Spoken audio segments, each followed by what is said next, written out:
Tokom protesta zbora građana i studenata centar grada, kružni tok je bio zatvoren 13 dana.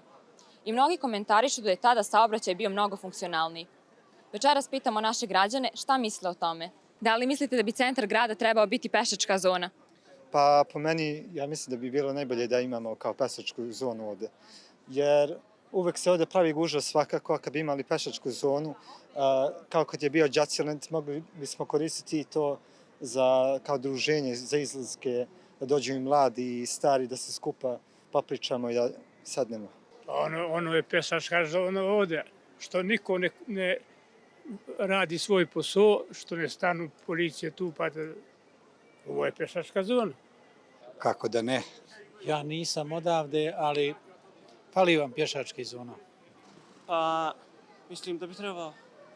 Pa ne znam, postoji više faktora, znaš, dobro bi bilo. Saglasan sam i za tu sam ideju, jer to smo vidjeli sad otkako studenti protestuju, da ipak saobraćaj može da se odvija. Da li mislite da bi centar grada trebao biti pešačka zona? Zašto da ne? Treba. Čuli ste mišljenje naših građana. Ukoliko nas pratite putem društvenih mreža, pišite nam i vaše mišljenje. Za Takt, Fatma Nezović.